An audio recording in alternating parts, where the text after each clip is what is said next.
Well, look who's there. Welcome, Mary. Well, thank you very much. Very nice to be here. Well, how could we have a Leaders Who Care series and not have you on it? That would be silly, Aw, right? oh, Uh, you are so nice. Thank you. I'm Canadian. We're supposed to be nice.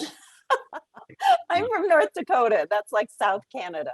Yeah, that's honorary Canadian. There's no doubt about it, and Yeah. cold enough to be Canadian too, for sure. And so, no, so happy that you can be on this series, and you got a lot of new good stuff going on. So we want to share about that. But let's start, if you would, with just briefly tell us who you are, etc. Don't give the whole life story because then we'll have nothing else to talk about. But just briefly, say who you are. Okay, great. I'm Mary Hedall, and I am the head of philanthropic partnerships at the Global Fund to End Modern Slavery. And I've been in this position for about 9 months now, and it's great. It's challenging. It's a big job. I'm going to end modern slavery. It's a big job. And what about yourself? What about you, family? Tell us a little bit about that. Yeah, I live in East Harlem, and that's where I am right now. I am working out of my son's bedroom. When he was a kid, my kids are grown now. I have 2 boys who are in their 20s, and one is an artist. That's his artwork behind me, and the other is a musician, and those are his albums behind me. So they're with me all the time in spirit. And they both live in Brooklyn. So I get to see them a lot. And I live in East Harlem with my husband in a old funky brownstone that we bought in 93. So we've been here a long time. Yeah. Wow, Yeah. That's awesome. I can relate to that. I think we've talked about this a little bit. I got 3 boys, but the 2 younger ones are in their early 20s. One's an actor and one's in music. Mhm. And so I told them they could be whatever they want to be when they grow up, as long as they're not accountants and as long as they are pro hockey players. So we got half of that done. Okay, good. But Yeah. it is fun to be around creative, right? Absolutely. Absolutely. My husband's a writer, and I actually started my career as a dancer and an actress. So they figured, it was an option. Well, I remember that telling me about the dancing and the acting and all that, which touched my heart because of what my sons do too. And I wish I would have moved to California years ago. So I'm still waiting to get discovered. They're doing something, but nothing's happened. I do not know what the problem is. I don't know. But with that, with your acting and dancing, it seems like you also started the journey early on civil liberties, on human rights. So how did that come to be? And share with us, if you can, your why or why you do what you do. Oh, thank you. I'd love to. Well, I was a dancer, actress, married to a writer husband. We had 2 boys. And all of a sudden, one day, I said, I think one of us has to get a job, like a real job. So I had been doing volunteer work at the kids' school and doing fundraising. And I thought, well, I can do this. And so I started doing it in theater companies. And the first was Theater Development Fund that has the TKTS booth in Broadway. And so I worked in theater for a while and doing fundraising, which I realized this was a great fit for me. And because it uses kind of all the skills that I have naturally and also as an actress, communication skills and empathy and curiosity and writing and just all of that all together just worked really well. And then I met the woman who is the executive director at the New York Civil Liberties Union, which is the ACLU of New York. And she basically said, let's do something important with your life. And I took her up. Do something important with your life. Yes, exactly. I took her up on it, and she took a risk on me and hired me as the development director. And I learned everything about fundraising for advocacy organizations, about social justice, about just fundraising in general, working at the ACLU and the NYCLU. it was an incredible experience. It was like boot camp graduate school for fundraising. Yeah, it was It's great. amazing how we encounter people that influence our lives so Mhm. much. And it's a question I'll ask you about later, but it's amazing. So can you share with us a few of your favorite initiatives you've worked on or experiences you've had, and how did you come to put the right people together to make them happen? Just some that Yeah, come to mind. yeah. Well, I think it is so important as a development professional to be able to work very, very closely with the people doing the programmatic work. And, so working with the legal team, working with the advocacy team, and also having the opportunity to take donors on site visits to show the work that the organization does and to show what their philanthropic dollars are doing to make the world a better place. So I've been really fortunate to be able to do that quite a bit and to really travel throughout the world. I was in Colombia when I was at Fair Trade USA. I was able to go to Colombia and visit with these people who were in these coffee cooperatives, fair trade coffee cooperatives, and to be able to take donors there was just amazing. I bet. And then Did you when have I coffee when you were there? say that again, Did you were able to have coffee when you were there? yes, actually I did. That was I cool. did, and it was quite delicious. And then when I was with Human Rights First, I had the opportunity to go to a detention center in Texas. And at this center, they were holding they were holding women and babies who had crossed the border, and they were there. And I met with them, and it was like in a prison facility with moms and babies. And it hit me so profoundly because we in the country, part of the country had really demonized who these women were. And to me, they were heroes because they had left a situation of either domestic violence or political violence or gang violence to save their children. And I looked at those mothers and I thought I would have done the same thing. I mean, I don't know any mother who wouldn't have. So that impacted me profoundly.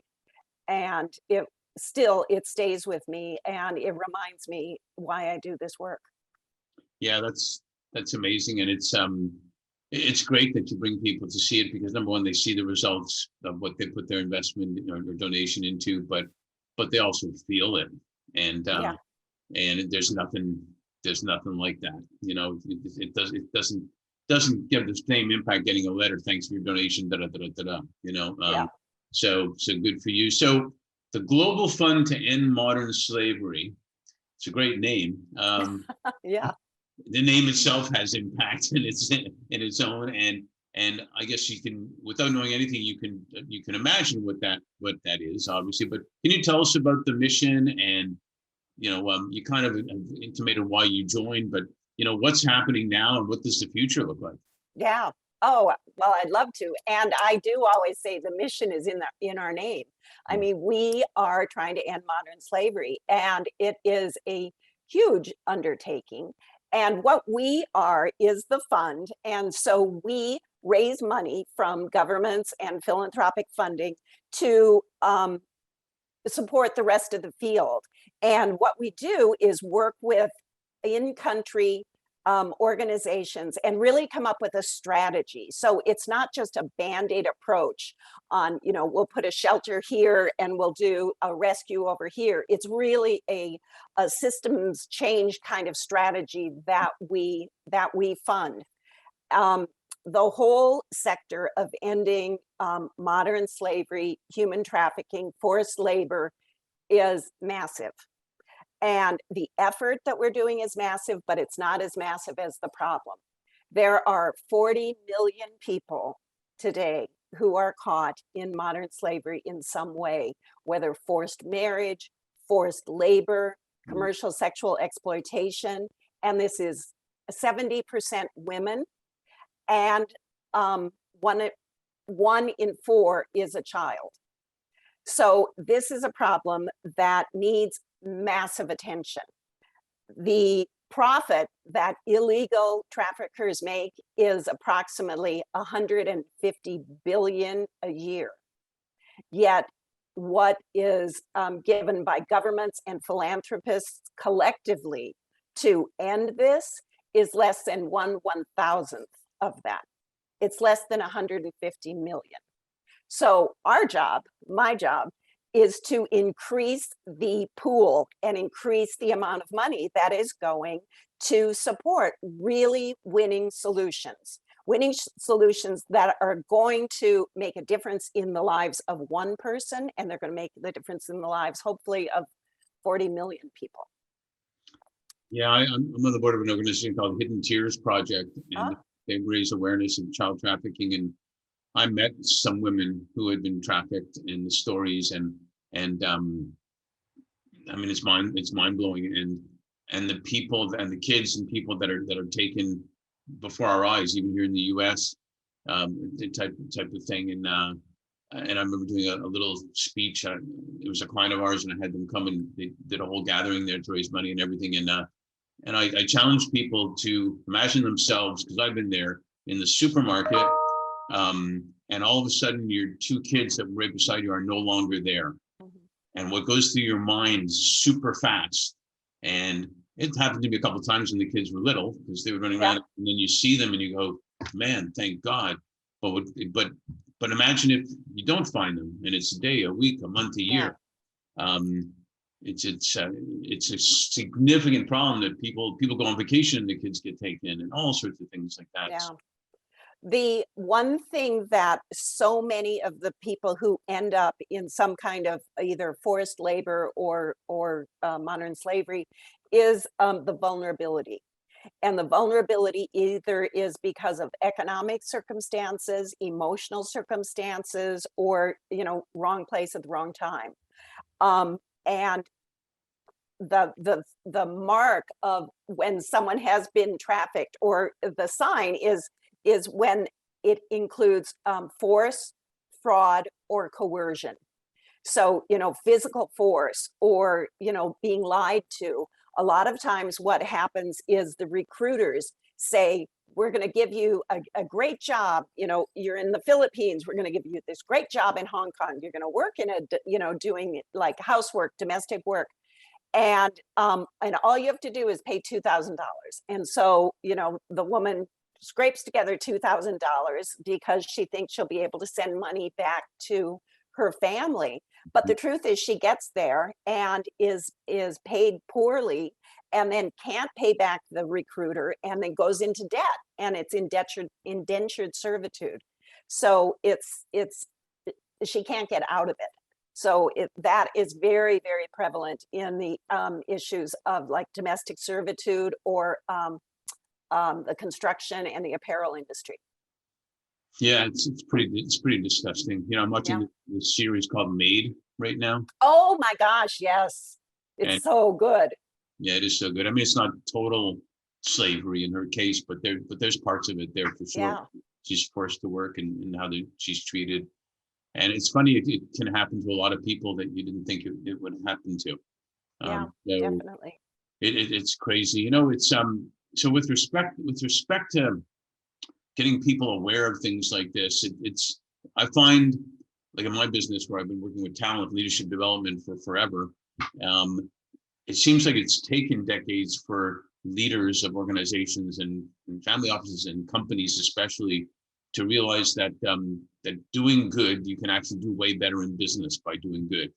And how could you help your community, the health and well-being of your community? And this is an area where they certainly can help what you're doing.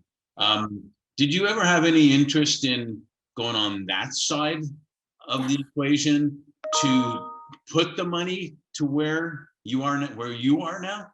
Wow, that's interesting. That's an interesting question. I think I just got on this path, and it just seemed to be a perfect fit for me. And I love working in a mission-driven organization. I love really being part of the solution. But I love working with corporations to help them realize you can do well by doing good, and it is actually in your best interest Mhm. to do good. I mean, if it is found out that there is forced labor in your supply chain as Mhm. a company, you are in big trouble. Yeah. So I like working with corporations to help them do good. Yeah, well, they're certainly realizing it. They're not going to get the talent. That's certainly one thing that's why we trademark the term leaders who care. We work with Yeah. who care about that because they won't get the talent anymore. The talent wants to both make money and do good and have purpose at the same time. I do find it fascinating to ask that question because imagine if you went over to ABC Company and you gave all the money they had to, this organization, then I know. you know, I um, know. I always say I'd be a terrible philanthropist. I'm a philanthropist in my own little way, but because I just give away all my money. No, it's you're doing good in that regard. My grandparents, I guess like a lot of his grandparents, especially on the one side, were like amazing. And they would always say, like probably most, they would always say with their Kiev accent, because they were originally from Ukraine, as long as you have your health, that's the most important thing. And Yeah. and then came education, but the health was number one. And it wasn't like a branding slogan. It was real life that they were saying that because they knew to cherish their freedom, their well-being, etc. And so, have you seen in your arena that you're in? Have you seen with everything going on, COVID, technology zooming like crazy, Hmm. racial justice, injustice, you name it? Mother Nature is not a happy camper. Have you seen, if you will, an awakening out there of what's important? Absolutely. I have. I think that the pandemic made us all kind of realize how vulnerable we are and how vulnerable the world is and our environment. I think it brought it all home. The awakening of social justice issues, racial justice issues. I think in some ways, if it was encouraging what is happening. My fear is that we're going to kind of slip back when it's not front and center in the headlines. I do think that there was something about the pandemic that made us all humble and a little more empathetic with others. It also made us a little more impatient. And I think I was just talking to one of my sisters about this, how um, we kind of don't know how to be with each other anymore. And you see people like getting in fights on airplanes, and like we don't know how to just be polite. And and I think that that was kind of lost with kids in schools, just that basic socialization. But I think it's kind of lost with people too. So I don't know. That was I gave you two answers there. One, we're more empathetic. Two, we're a little more impatient. Well, it's a great point. We do have short memories, unfortunately, and there are a lot of people. There are a lot of people that we've been inside, so to speak, not totally inside, at times totally inside, but we've been inside, and our brain functions to protect us very often. And you end up being in a safe place at home. And I've heard doctors talk about this, where you can get into a mode of being afraid to go outside, not to the extent of whatever Yeah. the disease is called, but actually going outside and interacting because your brain is saying danger, danger, or something. And Yeah. and it's a real feeling that people get. I mean, regular people get, not because you have this. Absolutely. I totally get your point. And for kids, yeah, it's really hard in Hmm. that sense. And so that kind of leads me to another question. What role, so you deal with a lot of corporate leaders, obviously, Hmm. and you want to get them engaged and you want to maybe even get some kind of emotional um, tie-in to what you're doing, but it's also a business tie-in to what you're doing. Like you said, if there's in their factory somewhere, there's some stuff going on. So what role do you see these, if you will, these leaders who care, these business leaders who care playing with respect to the well-being of their talent, Yeah. well-being, the physical well-being, the financial well-being, and the mental health well-being. And I'm saying in two aspects, just in general, taking care of their talent, but also getting them involved for their well-being in organizations and initiatives like you have. Yeah. Well, I think it has been really wonderful in this last, I don't know, maybe 5 years, and then really punctuated by the pandemic, is that there is this groundswell coming from the workers that are really demanding. They're demanding that the company it has integrity, and that the company is doing good in the world, and that it's not just about profit, it's about, the triple bottom line. Um, and I think that the leaders are listening to that and realizing that if we need to change, we need to understand this, and we need to respect this, not only for our customers, but also for the people who work for us. Right. And I think that there is a very positive movement in that way. At least, I'm hopeful. I'm a ridiculous optimist, so I'm very hopeful about that. Well, I am too, actually, very Canadian ridiculous optimist. And so do you ever, with respect to that then, because I had a lot of experience early on with certain influencers in my life in corporate saying about getting involved, and I did, and I loved it. And once you get it, you get the feeling from it that you want to be involved. Do you ever approach corporates in that way, like not just for funding, but getting their employees involved somehow? Oh, absolutely. I have been doing some consulting as well, and I work with a solar company, or an organization called Grid Alternatives. And what they do is they bring solar power to marginalized communities. And oftentimes they work with the company who is giving them a contribution, but they also are giving the employees an opportunity to actually get up on the roof and install these solar panels. So when you involve in a whole group of employees like that, the company is delighted, because they feel that their employees then go back and say, wow, that was a great experience, thank you for that, and you are really a boss who cares.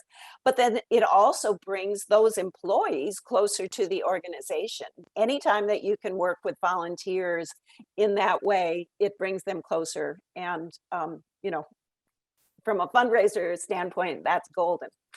Yeah, it's golden, and it's true. We use the term omni-win a lot. It is a true omni-win, where the employees getting that experience, employees actually getting leadership development at the same time. The company's benefiting from it. You're benefiting from it.